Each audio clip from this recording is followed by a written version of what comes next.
Suspend your disbelief, your rational, analytic mind, just for a minute, just for the length of this podcast.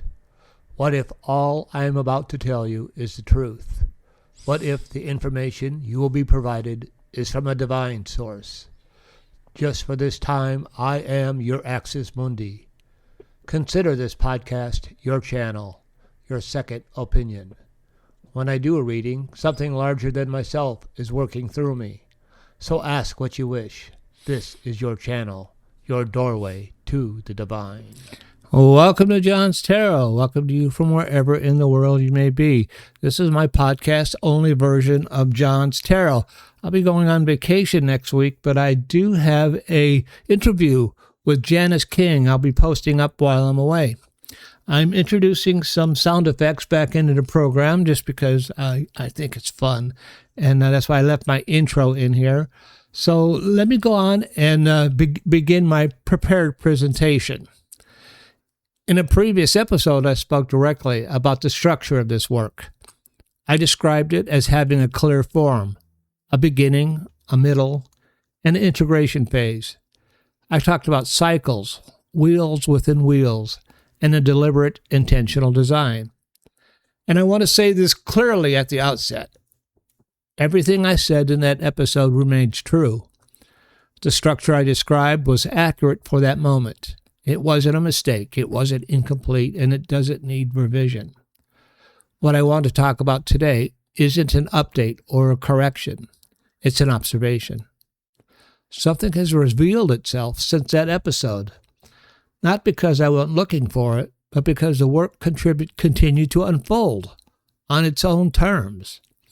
And what became visible to me is this. The structure isn't just designed, it's alive. It's alive. Oh, it's alive.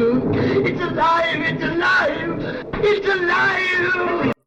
That may sound poetic, but I don't mean it metaphorically in the way spirituality often does.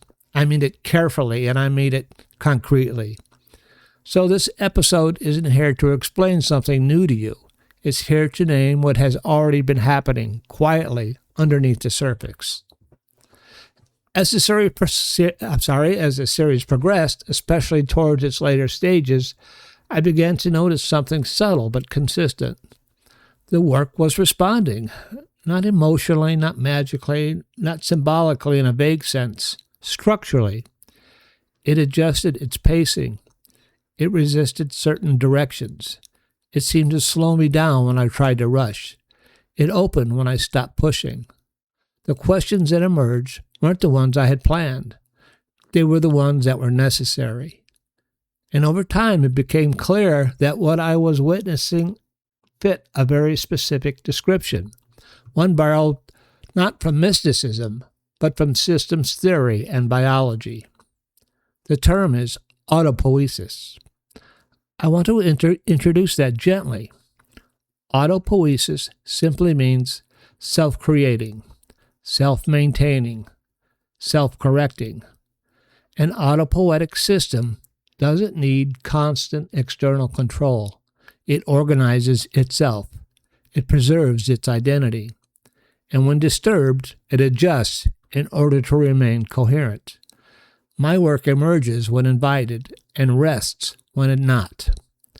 Living cells do this, ecosystems do this, healthy psychological structures do this, and, somewhat unexpectedly, so does this work. Not because it's conscious, not because it has intention, but because it exists at the intersection of living psyches, symbolic language, and time. Once I saw that, something important shifted. I stopped thinking of the work as something I was executing and began relating to it as something I was in relationship with. This is where tarot often gets misunderstood. If tarot were about prediction, this wouldn't work. If it were about supernatural foresight, this would collapse quickly. If it were about certainty, authority, or control, it would become rigid. But tarot, as I use it, functions very differently. It acts as a regulatory feedback loop. When you introduce a symbolic system into a reflective process, you create a mirror that doesn't flatter you and doesn't argue with you either. The cards don't tell you what will happen. They reflect tension, pattern, direction, imbalance, readiness. They interpret linear thinking. They prevent premature closure. They slow certainty just enough to allow meaning to emerge.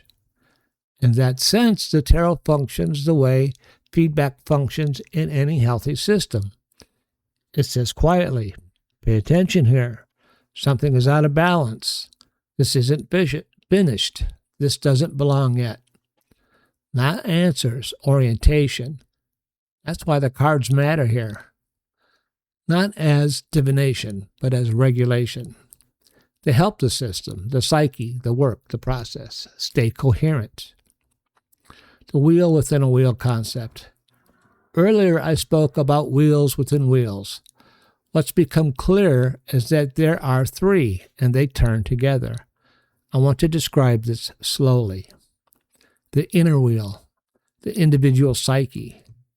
This is your inner process, your questions, your resistance, your insight, your fatigue, your readiness. This wheel turns at its own pace and cannot be forced, and it does not respond well to cohesion. It moves through threshold, disorientation, mapping, integration, return, again and again. The middle wheel, the symbolic interface.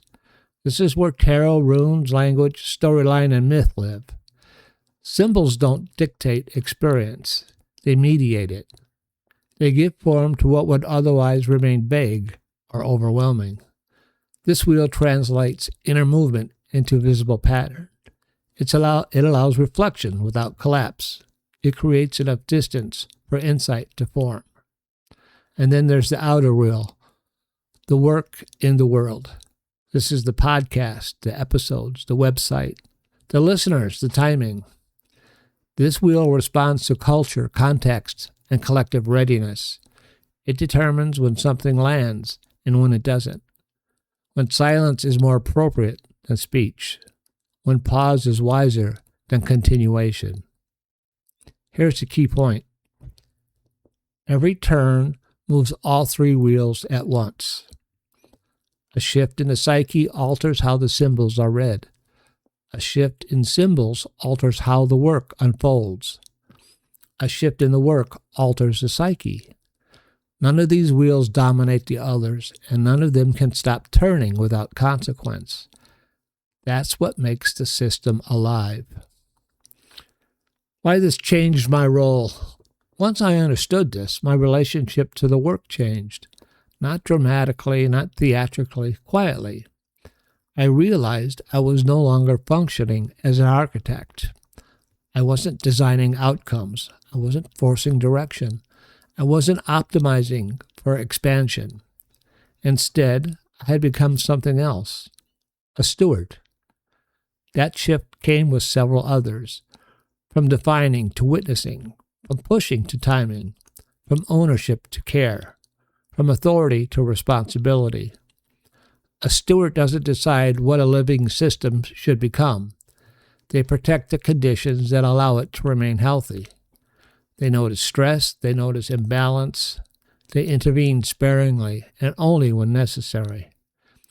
This is why I've been comfortable with letting the work pause, why I haven't rushed to expand it, why I've resisted turning it into a product or a platform. Because once something shows signs of being self-organized, forcing it becomes unethical. So here's where I want to leave this. The structure is real. It exists. It holds. It can't be described. And it will never be the same twice. Not because it's unstable, but because it's alive. Each engagement changes it slightly. Each listening alters the field. Each pause allows it to settle into a new configuration. That's not a flaw. That's the point. If I close with a tarot card today, it won't be for an answer. It will be a gesture.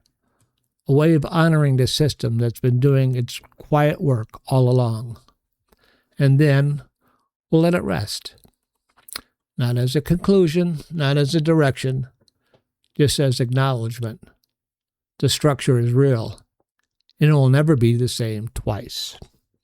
And that is the point. It will never be the same twice. If you take any individual episode at a different point in time in your life with different conditions and work through the episode and draw the cards as I lay out, you will have a different meaning and a different orientation. And that is how the work expresses autopoiesis. Anyway, so let me do a quick tarot reading, and I'll get on with this. I'll be at work. I'll be on vacation next week. And I will post my interview with Janice King, and I hope you enjoy that. I had some internet problems, but I'm going to put it together as best I can. So, as an autopoietic work, what do we need to know about this system? I guess we can just call it that. As an autopoietic work, what do we need to know about this system? And when I say that, I'm talking about the Soul Awakening series, because it is actually a body of work and a system. As a body of work, what do we need to know about this system? And I will throw 3 cards and 3 runes. In future episodes, I'm looking at giving away, as I did in the series, tarot card layouts to discuss different topics and different parts of searching your inner soul, your inner psyche. And I'll be doing more of that in the future. Right now, I'm in kind of an integration phase. I'm in a bit of a period of rest. So I'm slowing it down for a couple of weeks. I'm not doing any videos for a couple of weeks. And we'll just see how I feel when I come back from vacation. We're gonna go on a cruise. Okay. What do we need to know about this work being an autopoiesis? All right, I'm going to cut the deck. My first card is the King of Wands. My second card is the High Priestess. My third card is the Page of Cups. I'll throw some runes on this. Odin, Freya, please help guide this reading. What do we need to know about this work and its characteristics of autopoiesis? The King of Wands, the High Priestess, and the Page of Cups. King of Wands, the rune is Berkana. Has to do with love and family and continuing and new efforts. And for the High Priestess, the rune is Langus. Has to do with water and tides, natural ebbs and flows. And for the Page of Cups, well, pop right in my hand, is Kenaz. Opening up of the eyes, new knowledge, new awakenings.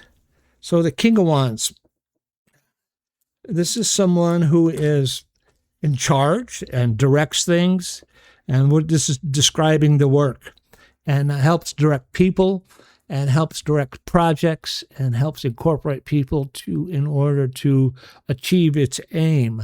And that's how the work sees itself. And then the rune Berkana has to do with family, has to do with love, has to do with supporting new families, new business ventures. And so the work itself is supports the King of Wands. It's supportive of the people who listen to it and who practice it. And it's an expression of love and support from these forces. And then the High Priestess. How do we address this autopoietic work? So the High Priestess stands between the pillars of Boaz and Jachin, between severity and mercy. And behind her is a curtain of, I think it's pomegranates. And that's the mystery. Once you pin it, and the High Priestess does not let fools enter. It once you pass the pillars, you enter into a world of mystery, the mystery of what's been going on with you as an individual, the mystery of initiation, the mystery of awakening, and what you will experience. And sometimes with this experience, language, it ebbs and flows due to where you are psychologically, what's going on with your life independently, and your how receptive you are to the information that's going to be given. And that is going to determine the amount of, when you pass through the curtain, when you pass beyond the pillars, the degree of mystery that's going to be revealed to you. And then the Page of Cups. This work as work of autopoiesis is, we wonder, this is an unusual work. And we wonder how it's going to be. I wonder how it's going to be received. And you wonder how it's going to affect you. And it will affect you, as indicated by the rune Kenaz. It will introduce you to new information about your life, about new information about how you develop, and new information of where you are at on a developmental scale. And it also will help direct you, we're all immature. This page of Cups has to do with immaturity, difficulty dealing with emotions, and it has to do with taking you past that immaturity, taking you past that difficulty where you're at, that bypass where you're currently at, and how to express that. And you will be given new information, Kenaz. And that is what I'm going to have for today. So let me go ahead and see if I can wrap this up. Goodbye, Professor Marvel, and thanks a lot. Well, I am very happy to have been of service. So I will talk to you all when I return from vacation. Enjoy the interview. If you'd like to send me an email, send me an email. If you have questions about the work or about what I'm doing here with John's Tarot, go ahead, send me an email. I'll be glad to respond to it. Until then, be careful, be cool, be kind. Remember, have courage, find faith, and I will see you all upon my return. All right, bye-bye.